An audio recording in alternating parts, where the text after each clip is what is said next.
Ke Jogja beli bakpia. Pas pulangnya bakpianya basi. Kenapa saya tampak bahagia? Karena malam ini saya akan beraksi.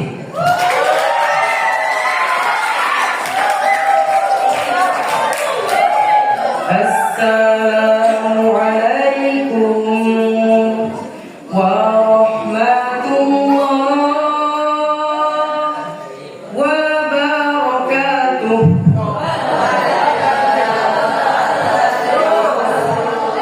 Naik motornya jengah, ditolongin sama Pak lagi. Yang jawab salam saya kurang semangat, saya ulangi sekali lagi. Assalamualaikum warahmatullahi wabarakatuh.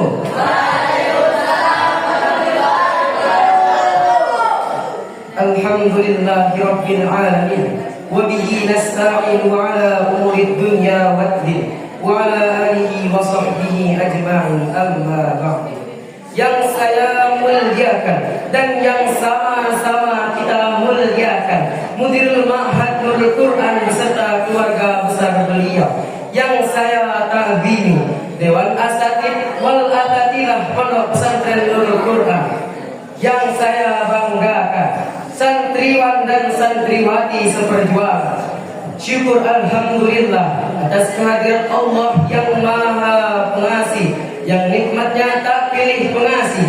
Semoga kita menjadi hamba-hambanya yang terpilih. Amin Allahumma amin. Salawat beriringkan salam senantiasa terlimpah curahkan kepada Habibana wa Nabiyana wa Maulana Muhammadin. Semoga kita mendapatkan syafaatnya kelak yaumil kiamat. Sifat-sifat yang dapat merusak ilmu.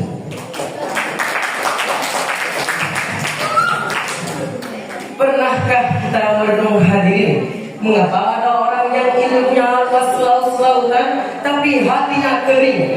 Ada orang yang pintar bicaranya tapi tindakannya tidak sesuai dengan apa yang ia bicarakan. Ilmu adalah cahaya, seharusnya ia menuntun kita ke jalan kebaikan. Namun terkadang hadirin, justru ilmu cahaya itu justru meredup bahkan buta sama sekali. Ini bukan tentang seberapa banyak buku yang kita baca, bukan tentang seberapa tinggi gelar yang kita sandang. Ini tentang penyakit hati yang dapat merusak ilmu dan menjadikannya sebagai hiasan kosong tanpa makna. Malam ini, mari kita buka mata dan hati kita untuk mengenali beberapa virus berbahaya yang dapat menggerogoti keberkahan ilmu kita. Yang pertama adalah virus kesombongan. Ketika ilmu menjadi panggung keangkuhan. Yang pertama adalah sombong. Ia berbisik, kamu lebih pintar dari yang lain, kamu tak perlu lagi belajar dari siapapun. Kesombongan adalah tirai tebal yang menutup hati kebenaran. Ia membuat kita buta, padahal ilmu Allah bagaikan samudra yang tak bertepi. Allah Subhanahu wa taala berfirman di dalam Quran surah Al-Isra potongan ayat 37. A'udzu billahi minasy syaithanir rajim. Bismillahirrahmanirrahim. Wala tamshi fil ardi marha. Shadaqallahul azim. Dan janganlah kamu berjalan di muka bumi ini dengan angkuh. Rasulullah sallallahu alaihi wasallam bersabda, tidak akan masuk surga bagi seseorang yang di dalam hatinya terdapat kesombongan walaupun hanya seberat biji sawi. Hadis riwayat Muslim. Yang kedua adalah virus kufur nikmat. Kita sudah merasa cukup dan merasa puas. Ilmu adalah anugerah terindah. Namun terkadang hadirin, justru kita mengidap virus kufur nikmat. Kita merasa sudah cukup, sudah puas, sudah bangga dengan apa yang kita miliki. layaknya air yang tidak mengalir. Contohnya hadirin itu yang pakai kostum Gatot Kaca yang botak itu namanya siapa? Kak Chandra. Misalnya nih Kak Chandra nih udah pinter lah, korinya udah tingkat nasional, kita kuning sudah fasih ya. Dia diajak ngaji sama temennya namanya Uwais. Kak Chandra, ayo ngaji kori. Enggak lah, saya udah bisa kori kacang, kori domah, easy. Nah, besoknya Uwais ngajak Kak Chandra ngaji kitab kuning. Enggak lah Uwais, saya udah bisa, kamu aja yang belum bisa. Nah, suatu ketika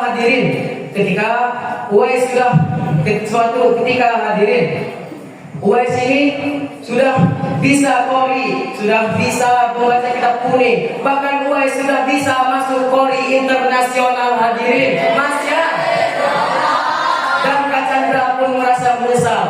Kenapa coba, saya dulu sudah cukup puas, sudah merasa bangga dengan apa yang saya miliki, dan ternyata Uwais lebih hebat dari saya. Na'udzubillahi min. Ilmu yang tidak diasah akan mengeri. Ilmu itu dinamis hadirin.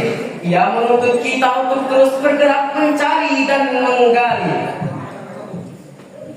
Rasulullah Sallallahu Alaihi Wasallam bersabda, barang siapa yang menempuh jalan untuk menuntut ilmu, maka Allah akan memudahkannya jalan menuju surga. Hadis riwayat Muslim. Yang ketiga hadirin, virus tanpa amal. Ketika ilmu hanya sebatas teori. Yang ketiga adalah tidak mengamalkan ilmu. Kita tahu tentang sabar, tapi kita masih mudah marah, masih sering misuh-misuh, masih sering muring-muring, sering gotoh-gotohan, bahkan sampai bikin ringkion sekalipun hadirin. Kita tahu tentang kejujuran, tapi kita masih mudah berbohong. Nah, sekarang saya mau bertanya nih, jujur itu apa sih, Sandriwati? Ada yang bisa jawab nggak? Sebentar.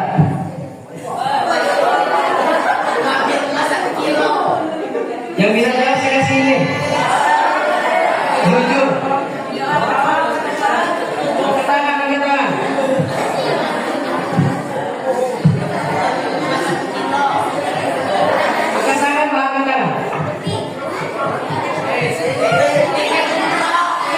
Siapa namanya?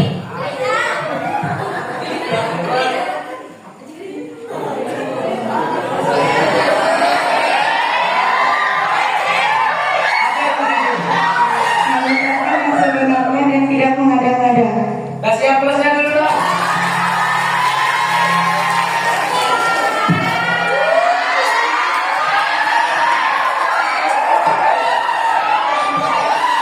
Santriwan mau enggak? Sekarang saya mau nanya, sabar itu apa?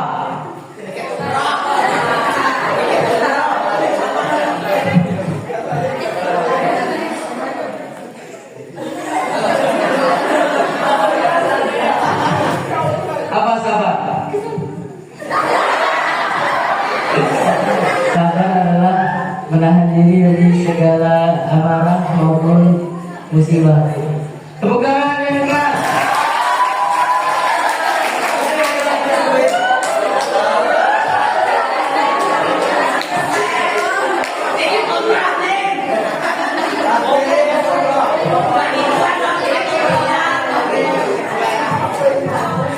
Ilmu kita hanya sampai di otak hadirin, tidak turun ke hati, bahkan tangan untuk diwujudkan dalam perbuatan. Di hari akhirat kelak kita akan dipertanyakan tentang apa saja yang kita telah perbuat dengan ilmu kita. Jangan sampai hadirin, ilmu yang kita bangga-banggakan, yang kita damba-dambakan, justru malah menjadi saksi yang paling berat yang di akhirat kelak. Yang keempat adalah virus niat duniawi. Ketika ilmu berubah menjadi komoditas. Yang paling fatal adalah ketika ilmu niat yang salah. Salah ilmu, seharusnya menjadi tangga untuk mendekatkan diri kepada Allah. Namun justru hadirin, terkadang manusia menjadikan ilmu sebagai mencari pujian, harta, bahkan kedudukan dunia semata. Rasulullah sallallahu alaihi wasallam bersabda, barang siapa yang menuntut ilmu tidak karena Allah dan menginginkan wajah selain Allah, maka bersiap-siaplah memasuki tempatnya, yaitu di neraka. Na'udzubillahi min.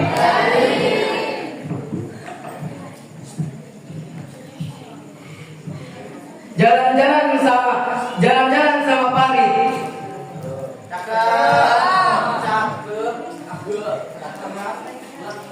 Pulangnya membeli kawat. Karena ini bulan Maulid, mari kita memperbanyak baca sholawat. Hadirin, sholawatan bareng yuk. Sholawatan Jibril ya.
Kita harus menjauhi sifat-sifat yang dapat merusak ilmu. Kenapa kita harus menghindari? Agar ilmu kita bermanfaat dan barokah ke depannya. Cukup sekian yang dapat saya sampaikan. Kurang lebihnya saya mohon maaf. Kepada Allah saya mohon ampun. Wabillahi taufiq wal hidayah. Wassalamualaikum warahmatullahi wabarakatuh. Jika niru makan enggak? Halo guys. Assalamualaikum warahmatullahi wabarakatuh.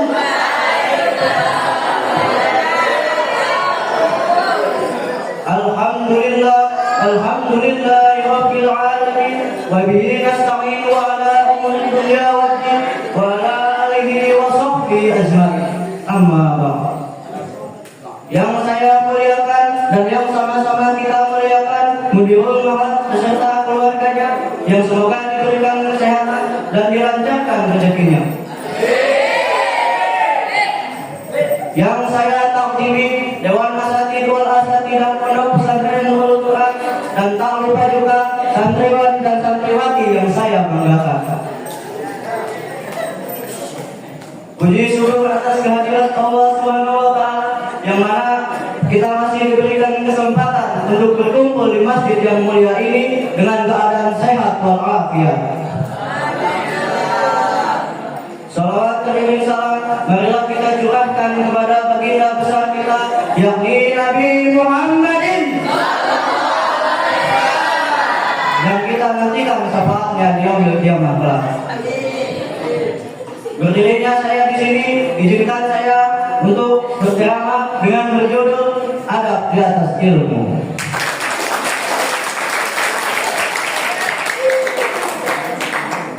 Ibnu Hajar di dalam kitabnya Fathul Bari menyebutkan bahwa adab adalah suatu perkara dan perbuatan. Hadirin rahimakumullah. Al-adabu fawqal ilmi. Adab di atas ilmu. Oleh karena itu, kita harus terlebih dahulu mempelajari dan menerapkan adab agar lebih mudah untuk memahami ilmu. Ilmu jika tidak disertai dengan adab maka sangatlah berbahaya. Mengapa sangat berbahaya? Kelompok satu tahu. Kalau ingat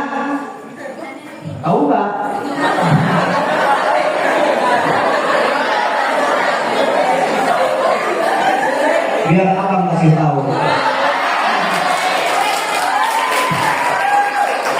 Di dalam kitab wasaya Abu Zakaria, ilmu jika tidak disertai dengan adab bagaikan api tanpa kayu dan bagaikan jasad tanpa roh. Hadirin calon penghuni surga. Allah berfirman dalam Quran surat Al-Mujadalah ayat 11. A'udzu billahi minas syaitonir rajim. Bismillahirrahmanirrahim.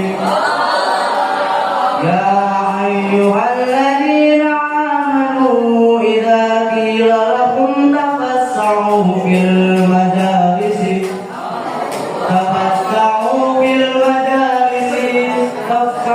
yaf'alillahu lakum wa idza qila sujudu fasjudu yaf'alillahu alladhina amanu minkum